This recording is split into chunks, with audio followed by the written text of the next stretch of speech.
We've seen that there's a general feeling that, vote for a third party, even if you, in your heart of hearts, believe in the message of that third party. Many times you'll feel a pang of, well, yeah, I want to support that message, but I feel like a vote for that will take away from a vote that will oppose, let's say, a Doug LaMalfa. I mean, if I were to support the Green Party here in District 1, am I throwing my vote away? Am I throwing my vote away? I mean, that's a big concern. That's the number one question we Green Party folks get. Mm-hmm. And I've got 3 messages: government with heart, vote your conscience, and bridging the divide. I want to bridge. I see green is the center. I want to bring the polarized. People are tired of this bickering that's going on between the polarization between the Democrats and the Republicans, and knowing all the time that it's the corporations and the Wall Street who are pulling the strings in the background. So people want something new. That yes, vote your conscience. If you go into your own conscience and you to see what is right and what is wrong, and you come back and say, yeah, I'm going to vote for Doug LaMalfa, then I say you've done it. I win by having people examine their conscience. That's part of my message.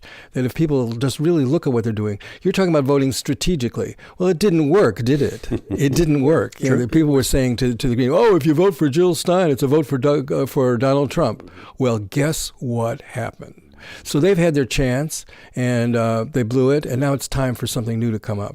And the kids get it. I find that I'm counting on the 50,000 people who voted for Bernie in this district. I'm counting on the many no-party people. Let me put it another way.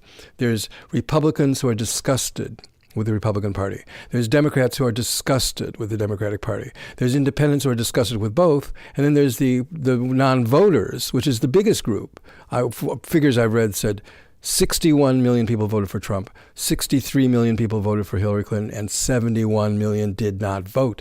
Not voting is a vote. They did vote. They said, there's nothing on the ballot that I can relate to. So if you got Republicans, the red, what is that? That's people coming from the gut who are governed by instinct. You've got the blue, what is that? That's people coming in the head, intellect. But you don't have green, which is the heart and which is intuition. And the point of my candidacy, the whole point of my candidacy is to put intuition on the ballot. Well, let's talk about securing the vote and that sort of lack of choice. There's some things we could do to provide better choice, and there's some people worried right now: is our vote even secure? Counted? Yeah.